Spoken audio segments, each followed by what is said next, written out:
إن الحمد لله نحمده ونستعينه ونستغفره ونعوذ بالله من شرور أنفسنا ومن سيئات أعمالنا. من يهده الله فلا مضل له ومن يضلل فلا هادي له. وأشهد أن لا إله إلا الله وحده لا شريك له وأشهد أن محمدا عبده ورسوله. اللهم صل على محمد وعلى آل محمد كما صليت على إبراهيم وعلى آل إبراهيم إنك حميد مجيد. اللهم بارك على محمد وعلى آل محمد كما باركت على إبراهيم وعلى آل إبراهيم إنك حميد مجيد. أما بعد فإن خير الحديث كتاب الله وخير الهدي هدي محمد صلى الله عليه وسلم وشر الأمور محدثاتها وكل محدثة بدعة وكل بدعة ضلالة وكل ضلالة في النار. أعوذ بالله من الشيطان الرجيم. يا أيها الذين آمنوا اتقوا الله حق تقاته ولا تموتن إلا وأنتم مسلمون. يا أيها الناس اتقوا ربكم الذي خلقكم من نفس واحدة وخلق منها زوجها وبث منهما رجالا كثيرا ونساء واتقوا الله الذي تساءلون به والأرحام إن الله كان عليكم رقيبا. يا أيها الذين آمنوا اتقوا الله وقولوا قولا سديدا يصلح لكم أعمالكم ويغفر لكم ذنوبكم ومن يطع الله ورسوله فقد فاز فوزا عظيما. قابل صد احترام دوستو، بزرگوں اور بھائیوں، ہماری اسلامی تاریخ میں بہت ساری شخصیات گزری ہیں اور وقتاً فوقتاً ہم مختلف شخصیات کا اور ان کی سیرت کا اور ان کے فضائل کا تذکرہ کرتے رہتے ہیں. آج کے خطبہ جمعہ میں ہم اسلامی تاریخ کی سب سے عظیم شخصیت کا ذکر کرنے جا رہے ہیں. انبیاء علیہم السلام اور رسل علیہم السلام کے بعد سب سے زیادہ جس شخصیت کی فضیلت ہے اور اس سے افضل شخص نہ کوئی آیا اور نہ قیامت تک کوئی آئے گا، آج ہم اس شخصیت کا تذکرہ کرنے جا رہے ہیں. یہ وہ شخصیت ہیں کہ جن کی طرف اللہ رب العزت نے قرآن مجید میں 3 مرتبہ اشارہ فرمایا. ایک مرتبہ نہیں، 2 مرتبہ نہیں، بلکہ 3 مرتبہ اللہ رب العزت نے قرآن مجید کے اندر اس شخصیت کی طرف اشارہ فرمایا. اور اگر قرآن مجید میں اس شخصیت کی طرف اشارہ کیا گیا ہے اور اس کے فضائل کا ذکر کیا گیا ہے تو آپ کو پتہ ہے کہ قرآن مجید نے تو قیامت تک باقی رہنا ہے، جس کا مطلب یہ ہے کہ قیامت تک اس شخصیت کے فضائل کا ذکر ہوتا رہے گا. کبھی اس شخصیت کے فضائل کے ذکر میں انقطاع نہیں آئے گا، کیونکہ قرآن مجید نے قیامت تک باقی رہنا ہے اور قیامت تک اس شخصیت کا ذکر اور اس کی سیرت اور اس کے فضائل کا تذکرہ ہوتا رہے گا. آئیے سب سے پہلے اس شخصیت کی طرف اللہ تعالیٰ نے قرآن مجید کے اندر جن جن مقامات پہ اشارہ فرمایا، پہلے ان مقامات کی نشاندہی کرتے ہیں. آخری پارے میں سورۃ اللیل ہے اور سورۃ اللیل میں اللہ رب العزت نے ارشاد فرمایا فَأَنذَرْتُكُمْ نَارًا تَلَظَّىٰ لَا يَصْلَاهَا إِلَّا الْأَشْقَى الَّذِي كَذَّبَ وَتَوَلَّىٰ. میں نے تمہیں جہنم کی آگ سے ڈرایا ہے وہ آگ کہ جو انگاروں والی شعلوں والی آگ ہے، اور اس میں وہی شخص داخل ہوگا جو انتہائی بدبخت انسان ہوگا، جس نے اللہ رب العزت کے دین کو جھٹلایا، اللہ کے کلام کو جھٹلایا، اللہ کے پیغام کو جھٹلایا، اور جس نے منہ موڑا، دین سے اعراض کر لیا، وہ جہنم میں داخل ہوگا۔ لیکن اس جہنم سے کون بچایا جائے گا؟ اس کی دو صفات، توجہ میری طرف رہے۔ وَسَيُجَنَّبُهَا الْأَتْقَى، اس جہنم کی آگ سے اس شخص کو بچایا جائے گا جو متقی پرہیزگار ہوگا۔ گویا کہ جہنم کی آگ سے بچنے کے لیے سب سے پہلی شرط کیا ہے؟ تقوی، پرہیزگاری۔ وہ تقوی، وہ اللہ کا خوف، وہ اللہ کا ڈر کہ جو آپ کو اللہ رب العزت کی نافرمانی سے روک دے۔ اتنا اللہ کا خوف ہو دل کے اندر، اللہ کا ڈر ہو کہ جب شیطان آپ کے سامنے برائی کا وسوسہ پیدا کرے تو آپ اس اللہ کے ڈر کی وجہ سے رک جائیں کہ میرا اللہ مجھے دیکھ رہا ہے، چاہے آپ لوگوں کی نظروں سے اوجھل کیوں نہ ہو، لیکن اللہ کے سامنے ہے۔ اللہ سے ڈر کر آپ اللہ کی نافرمانی کو چھوڑ دیں، اس کو تقوی کہتے ہیں۔ تو جہنم کی آگ سے کون بچایا جائے گا؟ الاتقی، متقی پرہیزگار۔ دوسری اس کی صفت الذی یؤتی مالہ یتزکی، جو اپنا مال خرچ کرتا ہے کس لیے؟ صرف اپنے نفس کو پاک کرنے کی خاطر، اپنے آپ کو گناہوں سے پاک کرنے کی خاطر وہ مال خرچ کرتا ہے۔ اس سے یہ بھی ثابت ہوتا ہے کہ گناہوں سے پاک ہونے کے لیے مال خرچ کرنا بھی ضروری ہے۔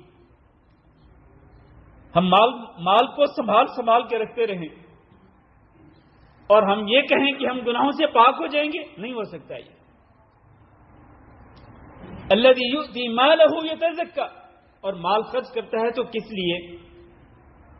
وَمَا لِأَحَدٍ عِنْدَهُ مِنْ نِعْمَةٍ تُجْزَى، جس پہ خرچ کرتا ہے اس کے کسی احسان کا بدلہ دینے کے لیے نہیں، بلکہ خالصۃ الا ابتغاء وجہ ربہ الاعلی، صرف اور صرف اپنے رب کی رضا کو تلاش کرنے کی خاطر، اپنے رب کو راضی کرنے کی خاطر وہ اپنا مال خرچ کرتا ہے۔ بعض اوقات یوں بھی ہوتا ہے نا کہ آپ کے اوپر اگر کسی نے احسان کیا تو آپ اس کے احسان کا بدلہ چکانے کے لیے کسی وقت آپ اس کے اوپر کوئی پیسہ خرچ کرتے ہیں، مال خرچ کرتے ہیں کہ چلو یار وہ فلاں مشکل ٹائم میں یہ بندہ میرے کام آیا تھا تو چلو میں اس کے احسان کا بدلہ دینے کے لیے ہی اس پہ تھوڑا سا مال خرچ کر دوں۔ لیکن یہ وہ شخصیت ہے جس کی طرف قرآن نے اشارہ کیا کہ مال خرچ کرتا ہے تو کسی کے احسان کا بدلہ دینے کے لیے نہیں، بلکہ صرف اور صرف اپنے رب کو راضی کرنے کے لیے خرچ کرتا ہے۔ یہ دو صفتیں کس شخصیت کی تھی، اور اللہ تعالیٰ نے ان آیات کے اندر کس شخصیت کی طرف اشارہ کیا؟ مفسرین کا اتفاق ہے کہ ان آیات کے اندر اللہ رب العزت نے اس امت کی سب سے افضل ترین شخصیت کی طرف اشارہ کیا، اور وہ ہے حضرت ابوبکر صدیق رضی اللہ تعالیٰ عنہ، کہ جو متقی بھی تھے، پرہیزگار بھی تھے، اور مال خرچ کرتے تھے اللہ کی رضا کی خاطر، اور اس میں سے وہ غلاموں کو خرید کر اپنا پیسہ دے کر اپنے پیسے کے ساتھ مالوں کو خرید کر، غلاموں کو خرید کر ان غلاموں کو آزاد کراتے تھے۔ یہ بہت بڑی صفت تھی حضرت ابوبکر صدیق رضی اللہ تعالیٰ، جن غلاموں کو انہوں نے آزاد کرایا تھا ان میں سے ایک حضرت بلال رضی اللہ تعالیٰ عنہ بھی تھے۔ یہ پہلا مقام جس کی طرف اللہ رب العزت نے، جس میں اللہ رب العزت نے اس شخصیت کی طرف اشارہ فرمایا اور اس کی فضیلت کا ذکر کیا، حضرت ابوبکر صدیق رضی اللہ تعالیٰ عنہ۔ دوسرا مقام سورۃ توبہ میں اللہ رب العزت نے جہاں ہجرت مدینہ اور اس کے واقعات کی طرف اشارہ کیا، تو اس ضمن میں بھی اللہ رب العزت نے ابوبکر صدیق رضی اللہ تعالیٰ عنہ کا ذکر کیا۔ اذ اخرجہ الذین کفروا ثانی اثنین اذ ہما فی الغار اذ یقول لصاحبہ لا تحزن ان اللہ معنا، کہ جب نبی کریم صلی اللہ علیہ وسلم کو ان کی قوم نے مکہ مکرمہ سے نکلنے پہ مجبور کیا، تو ان کے ساتھ ان کے ساتھی حضرت ابوبکر صدیق رضی اللہ تعالیٰ عنہ تھے۔ اذ ہما فی الغار، جب وہ دونوں غار کے اندر چھپے ہوئے تھے۔ اب یہاں سوال یہ پیدا ہوتا ہے کہ نبی کریم صلی اللہ علیہ وسلم کی ہجرت مدینہ کے موقع پر غار کے اندر نبی صلی اللہ علیہ وسلم کے ساتھی کون تھے؟ اس میں سب کا اجماع اور اتفاق ہے کہ وہ ابوبکر صدیق رضی اللہ تعالیٰ عنہ، وہاں کوئی دوسرا صحابی نہیں تھا نبی صلی اللہ علیہ وسلم کے ساتھ۔ اس میں بھی گویا کہ اشارہ ہے، اس مقام پر بھی اشارہ ہے کس شخصیت کی طرف؟ حضرت ابوبکر صدیق رضی اللہ تعالیٰ عنہ کی طرف۔ اذ یقول لصاحبہ، جب نبی کریم صلی اللہ علیہ وسلم اپنے ساتھی سے کہہ رہے تھے، یہ بہت بڑا شرف ہے میرے عزیز بھائی۔ اذ یقول لصاحبہ، اللہ نے اس بات کا تذکرہ کر دیا اور یہ قیامت تک پڑھا جاتا رہے گا کہ محمد صلی اللہ علیہ وسلم غار کے اندر اپنے ساتھی سے کہہ رہے تھے کہ لا تحزن، غم نہ کرو، فکر نہ کرو، ان اللہ معنا، اللہ ہمارے ساتھ۔ اس میں بھی ابوبکر صدیق رضی اللہ تعالیٰ عنہ کی طرف اشارہ ہے۔ تیسرا مقام سورۃ النور میں اللہ رب العزت نے ایک پورا واقعہ ذکر کیا ہے۔ کن لوگوں کا واقعہ؟ جنہوں نے حضرت عائشہ رضی اللہ تعالیٰ عنہ پر تہمت لگائی تھی، اور ابوبکر صدیق رضی اللہ تعالیٰ نے اس موقع پہ قسم کھا لی تھی کہ وہ مصطح بن اسال یا اسامہ رضی اللہ تعالیٰ عنہ جو ان کے قریبی رشتہ دار تھے، وہ ان پہ پیسہ خرچ کرتے تھے اس واقعے سے پہلے، لیکن مصطح بھی اس رو کے اندر بہہ گئے تھے جس رو میں کئی لوگوں نے منافقوں کی طرف سے جب یہ تہمت لگائی گئی تو وہ بھی اس رو کے اندر بہہ گئے تھے۔ چنانچہ ابوبکر صدیق رضی اللہ تعالیٰ نے قسم کھا لی تھی کہ میں اس بندے پہ آئندہ مال خرچ نہیں کروں گا، کیوں؟ اس نے میری بیٹی پہ، میری لخت جگر پہ تہمت لگائی۔ تہمت لگانے والوں میں، بہتان باندھنے والوں میں یہ شخص بھی شامل ہے۔ اور یہ ایک طبیعی اور فطری بات ہے میرے بھائیوں کہ جب آپ کسی پہ پیسہ خرچ کرتے ہوں، کسی پہ آپ احسان کرتے ہوں اور کل کو وہی آپ کو ڈنگ مارے، وہی آپ کو آپ کی عزت کو نشانہ بنائے، آپ کو دکھ تو ہوتا ہے نا کہ میں تو اس پہ احسان کرتا ہوں، میں تو اس پہ مال خرچ کرتا ہوں اور یہ مجھے ہی ڈنگ مار رہا ہے، میری ہی عزت کو نشانہ بنا رہا ہے۔ تو ابوبکر صدیق نے قسم کھا لی کہ میں اس پہ پیسہ خرچ نہیں کروں گا۔ اللہ نے قرآن مجید کے اندر حکم نازل کر دیا کہ وَلَا يَأْتَلِ أُولُو الْفَضْلِ مِنْكُمْ، تم میں جو فضل والے لوگ ہیں نا، اشارہ کس کی طرف ہے؟ ابوبکر صدیق رضی اللہ تعالیٰ عنہ کی طرف۔ وہ قسم نہ کھائیں کہ وہ آئندہ اپنی قریبی رشتہ داروں پر مال خرچ نہیں کریں گے۔ وَلَا يَأْتَلِ أُولُو الْفَضْلِ مِنْكُمْ وَالسَّعَةِ أَن يُؤْتُوا أُولِي الْقُرْبَى وَالْمَسَاكِينَ وَالْمُهَاجِرِينَ فِي سَبِيلِ اللَّهِ وَلْيَعْفُوا وَلْيَصْفَحُوا، ان کو درگزر کر دیں، معاف کر دیں۔ أَلَا تُحِبُّونَ أَن يَغْفِرَ اللَّهُ لَكُمْ، کیا تم یہ نہیں چاہتے ہو کہ اللہ رب العزت تمہارے گناہوں کو، تمہاری خطاؤں کو معاف کر دے؟ جب یہ آیت نازل ہوئی تو ابوبکر صدیق رضی اللہ تعالیٰ عنہ رو کر کہنے لگے کہ کیوں نہیں اے اللہ، میں یہ چاہتا ہوں کہ اللہ تو میرے گناہوں کو معاف کر دے۔ تو انہوں نے اس رشتہ دار کو، مصطح نامی شخص کو معاف کر دیا، درگزر کر دیا، اور پھر سے وہی وظیفہ جاری کر دیا، جبکہ اس نے کتنا بڑا جرم کیا تھا کہ ان کی لخت جگر کو، ان کی عزت کو نشانہ بنایا تھا، بہتان باندھا تھا۔ یہ کوئی ہلکی بات نہیں تھی میرے عزیز بھائیو، بہت بڑی بات تھی، لیکن اللہ رب العزت نے درگزر کرنے کا حکم دیا، معاف کرنے کا حکم دیا، چنانچہ انہوں نے ان کو معاف کر دیا۔ یہ تین مقامات ہیں میرے عزیز بھائیو، جن قرآن مجید کے یہ تین مقامات کہ جن پہ واضح ترین اور کھلا اشارہ ہے حضرت ابوبکر صدیق رضی اللہ تعالیٰ عنہ اور ان کی سیرت کی طرف اور ان کے فضائل کی طرف۔ یہ وہ شخصیت ہیں کہ جن کو جو نبی صلی اللہ علیہ وسلم کو سب سے زیادہ محبوب تھے۔ حضرت عمر بن عاص رضی اللہ تعالیٰ عنہ بیان کرتے ہیں، میں نے پوچھا نبی صلی اللہ علیہ وسلم سے ای الناس احب الیک، کہ لوگوں میں آپ کو سب سے زیادہ محبت کس سے ہے؟ تو آپ نے فرمایا عائشہ رضی اللہ تعالیٰ عنہ۔ تو انہوں نے کہا کہ مردوں میں سے سب سے زیادہ محبت آپ کو کس سے ہے؟ تو آپ نے فرمایا ابوہا، عائشہ رضی اللہ تعالیٰ عنہ کے والد گرامی حضرت ابوبکر صدیق رضی اللہ تعالیٰ عنہ، مجھے ان سے سب سے زیادہ محبت۔ میرے بھائیوں، ایک لمحے کے لیے ذرا سوچیں، آج لوگ مختلف قسم کی باتیں کرتے ہیں، مختلف قسم کے دعوے کرتے ہیں. جس شخصیت سے نبی صلی اللہ علیہ وسلم کو سب سے زیادہ محبت تھی، مجھے اور آپ کو بھی کیا اسی سے سب سے زیادہ محبت نہیں ہونی چاہیے؟ آج لوگ دعوے تو دوسرے کرتے ہیں کہ فلاں ایسا تھا، فلاں ایسا تھا، جھوٹی کہانیاں بیان کرتے ہیں. لیکن یہاں میرے عزیز بھائیوں، یہ حدیث بھی صحیح بخاری کے اندر موجود ہے، کہیں اور نہیں. قرآن مجید کے بعد سب سے صحیح ترین کتاب کے اندر کہ اللہ کے نبی صلی اللہ علیہ وسلم واضح طور پر ارشاد فرما رہے ہیں کہ مردوں میں سب سے زیادہ محبت کس سے؟ ابو بکر صدیق رضی اللہ تعالیٰ عنہ. اور عورتوں میں سب سے زیادہ محبت کس سے؟ انہی کی لفظ ذکر حضرت عائشہ رضی اللہ تعالیٰ عنہ سے. تو لہذا ہمیں بھی سب سے زیادہ محبت صحابہ کرام میں سب سے زیادہ محبت انہی دو شخصیات سے ہونی چاہیے، اور باقی سارے صحابہ کرام سے محبت ہونی چاہیے. ہمارا تو ایمان کا جز ہے یہ.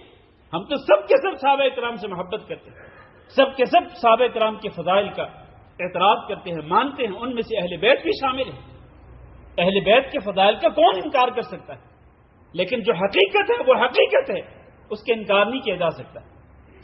میرے عزیز بھائیوں، حضرت ابوبکر صدیق رضی اللہ تعالیٰ عنہ، ان کو نبی کریم صلی اللہ علیہ وسلم نے بشارت دی تھی کہ آپ اللہ رب العزت کی طرف سے جہنم کی آگ سے آزاد کرتا ہے. آپ نے فرمایا تھا ابشر فانت عتیق اللہ من النار. اے ابوبکر صدیق رضی اللہ تعالیٰ عنہ، آپ خوش ہو جائیں، آپ کو بشارت ہو کہ آپ کو اللہ رب العزت کی طرف سے جہنم کی آگ سے آزاد کر دیا گیا. اور جنت کا پروانہ جن لوگوں کو دیا گیا، جن صحابہ کرام کو جنت کی بشارتیں دی گئی، ان میں صرف ٹاپ آف دا لسٹ حضرت ابوبکر صدیق رضی اللہ تعالیٰ عنہ. نبی کریم صلی اللہ علیہ وسلم نے کئی موقعوں پر، ایک موقع پہ نہیں، دو موقعوں پہ نہیں، کئی موقعوں پہ نبی صلی اللہ علیہ وسلم نے ابوبکر صدیق رضی اللہ تعالیٰ عنہ کا نام لے کر ان کو جنتی قرار دیا تھا. بلکہ ایک حدیث میں ارشاد فرمایا کہ حضرت ابوبکر صدیق رضی اللہ تعالیٰ عنہ اور حضرت عمر بن خطاب رضی اللہ تعالیٰ عنہ یہ دونوں اکٹھے تھے، اور عموماً آپ صلی اللہ علیہ وسلم انہی دونوں اپنے دونوں ساتھیوں کے ساتھ رہتے تھے. جا رہے ہیں تو یہ دونوں ساتھی ان کے ساتھ ہیں، آ رہے ہیں تو یہ دونوں ساتھی آپ کے ساتھ ہیں، داخل ہو رہے ہیں تو یہ دونوں ساتھی آپ کے ساتھ ہیں، نکل رہے ہیں تو یہ دونوں ساتھی آپ کے ساتھ ہیں. اور عموماً نبی صلی اللہ علیہ وسلم اس بات کا تذکرہ کیا کرتے تھے.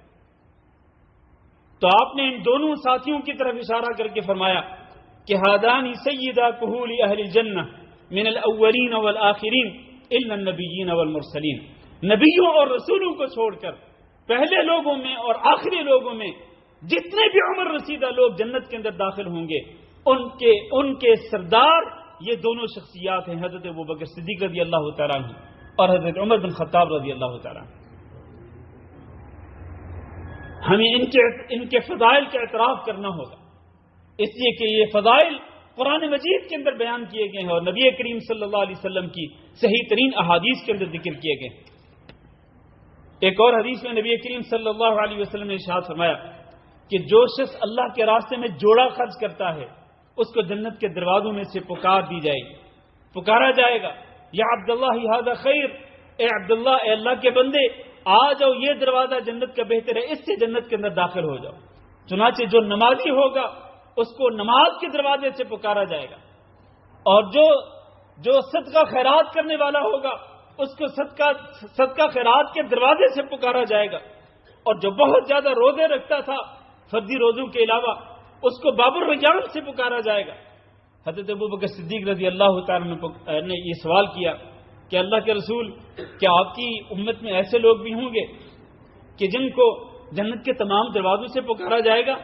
آپ نے فرمایا کہ نعم وارجو ان تکون منہم، ہاں کئی ایسے خوش نصیب لوگ ہوں گے جن کو جنت کے تمام دروازوں سے پکارا جائے گا کہ آؤ جنت کے اندر داخل ہو جاؤ، اور مجھے اللہ تعالیٰ سے امید ہے کہ تم بھی انہی میں سے ہوگے.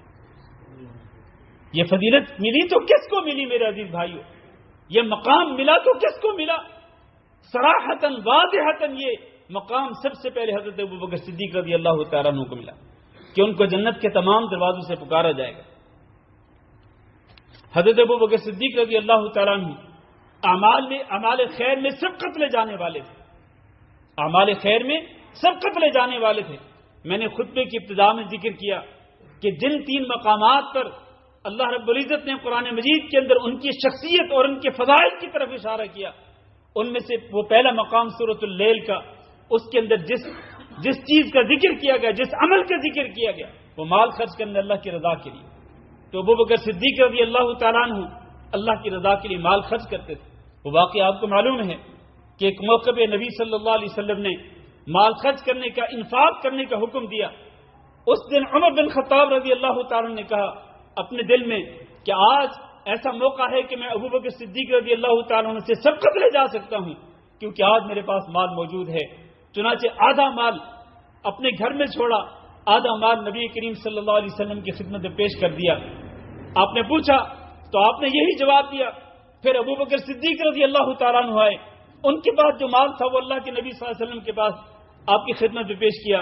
تو آپ نے جب ان سے پوچھا تو ابوبکر صدیق رضی اللہ تعالیٰ نے جواب دیا کہ اللہ کے رسول، میں نے گھر میں کسی کو نہیں چھوڑا، اللہ اور اللہ کے رسول کا نام چھوڑا ہے، بس باقی جتنا مال تھا وہ سارا آپ کی خدمت میں پیش کر دیا. گویا کہ اس دن بھی عمر بن خطاب رضی اللہ تعالیٰ عنہ ابوبکر صدیق رضی اللہ تعالیٰ عنہ سے سبقت نہ لے جا سکے. وہ آدھا مال لے کے آئے، لیکن پورے کا پورا مال لانے والے اور اللہ کے راستے میں خرچ کرنے والے کون تھے؟ وہ ابوبکر صدیق رضی اللہ تعالیٰ عنہ، سبقت لے جانے والے. ایک دن نبی صلی اللہ علیہ وسلم نے پوچھا صحابہ کرام سے کہ آج کس کو روزہ ہے؟ ابوبکر صدیق رضی اللہ تعالیٰ نے جواب دیا کہ آج مجھے روزہ ہے. آپ نے پوچھا آج کس نے مسلمان کے نماز جنازہ میں اور اس کی تدفین میں شرکت کی ہے؟ تو ابوبکر صدیق رضی اللہ تعالیٰ نے کہا کہ میں نے کی ہے. پھر آپ نے پوچھا کہ آج کس نے مسکین کو کھانا کھلایا ہے؟ ابوبکر صدیق رضی اللہ تعالیٰ نے نہیں کہا کہ میں نے آج مسکین کو بھی کھانا کھلایا ہے. آپ نے پوچھا کہ آج کون ہے کہ جس نے مریض کی عیادت کی ہو، تیمارداری کی ہو؟ ابوبکر صدیق رضی اللہ تعالیٰ نے کہا کہ یہ کام بھی میں نے کیا. 4 اعمال کے بارے میں نبی صلی اللہ علیہ وسلم نے پوچھا کہ ان میں سے کیا آپ میں سے کون ہے کہ جس نے یہ 4 اعمال کیے ہوں؟ ایک ہی شخصیت نے جواب دیا اور وہ ابوبکر صدیق رضی اللہ تعالیٰ عنہ تھے. تو آپ نے فرمایا تھا کہ مجتمعنا فی امرئ فی اليوم الا دخل الجنہ، ایک دن میں جو شخص یہ 4 عمل کرتا ہے وہ جنت میں داخل ہو جاتا ہے. تو یہ اور اس کے علاوہ بہت سارے فضائل ہیں اس شخصیت کے. ہمیں ان فضائل کو ماننا ہوگا، ان کا اعتراف کرنا ہوگا. اور ہمارا ایمان ہے کہ نبی کریم صلی اللہ علیہ وسلم کے تمام صحابہ کرام، ان کے فضائل قرآن مجید کے اندر بھی ہیں اور نبی کریم صلی اللہ علیہ وسلم کی احادیث کے اندر بھی ہیں. اور فضائل کے اندر تفاوت بھی موجود ہے کہ کسی کو زیادہ فضیلت، کسی کو کم فضیلت، لیکن فضائل سب کے سب صحابہ کرام کے موجود ہیں. ہم اللہ تعالیٰ سے دعا کرتے ہیں کہ اللہ ہم سب کو ان تمام صحابہ کرام سے اپنے دل سے محبت کرنے کی توفیق دے، اور اللہ رب العزت ہمارے دلوں کو ان تمام کے تمام صحابہ کرام کے بارے میں صاف کر دے. کسی صحابی کے بارے میں کینہ نہ ہو، بغض نہ ہو، اور نفرت نہ ہو. تمام کے تمام صحابہ کرام سے محبت کرنا ہمارے ایمان کا جز ہے. اللہ تعالیٰ سے دعا کرتے ہیں کہ اللہ ہم سب کو انہی صحابہ کرام کے نقش قدم پہ چلنے کی توفیق دے. اللہ ہم کو وہی اعمال کرنے کی توفیق دے، اور اللہ رب العزت ہمیں قیامت کے دن انہی کی رفاقت کے ساتھ، انہی کی رفاقت میں اللہ رب العزت ہم سب کو جنت الفردوس کے اندر داخل فرمائے. استغفر اللہ لی ولکم ولسائر المسلمین فاستغفروہ انہ هو الغفور الرحیم.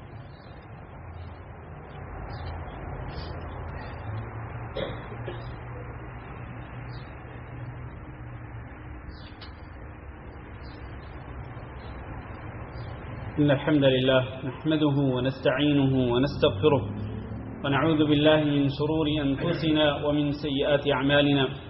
من يهده الله فلا مضل له ومن يضلل فلا هادي له. وأشهد أن لا إله إلا الله وحده لا شريك له وأشهد أن محمدا عبده ورسوله. اللهم صل على محمد وعلى آل محمد كما صليت على إبراهيم وعلى آل إبراهيم إنك حميد مجيد.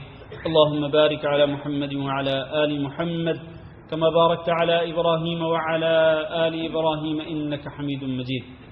أما بعد، میرے عزیز بھائیو اور دوستو، حضرت ابوبکر صدیق رضی اللہ تعالیٰ عنہ کے خصوصیات میں سے خصوصیت یہ بھی ہے کہ وہ نبی کریم صلی اللہ علیہ وسلم پر ایمان لانے والے سب سے پہلے انسان تھے.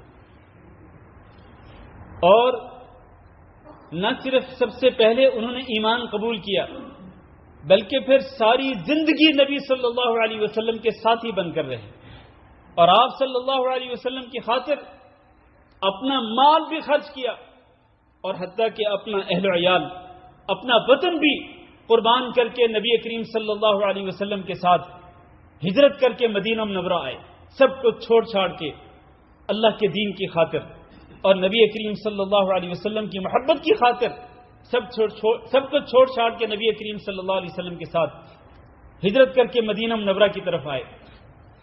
اور پھر جب نبی کریم صلی اللہ علیہ وسلم وفات پا گئے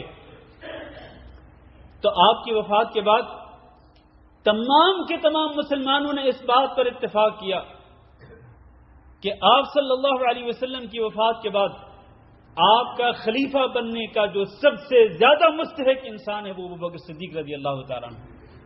چنانچہ تمام کے تمام مسلمانوں نے متفقہ طور پر ابو بکر صدیق رضی اللہ تعالیٰ عنہ کے ہاتھ پہ بیعت کی، ان کو خلیفہ مانا، اور ان میں علی بن ابی طالب رضی اللہ تعالیٰ عنہ بھی شامل تھے اور باقی تمام کے تمام اہل بیت شامل تھے جنہوں نے نبی کریم صلی اللہ علیہ وسلم کے اس خلیفہ کے ہاتھ پہ بیعت کی۔ ان میں تو کوئی اختلاف نہیں تھا، ان کے اندر تو محبت تھی، محبت کے رشتے قائم تھے، ان کے درمیان نفرتیں نہیں تھی، ان کے درمیان کدورتیں نہیں تھی، وہ ایک دوسرے سے محبت کرنے والے لوگ تھے۔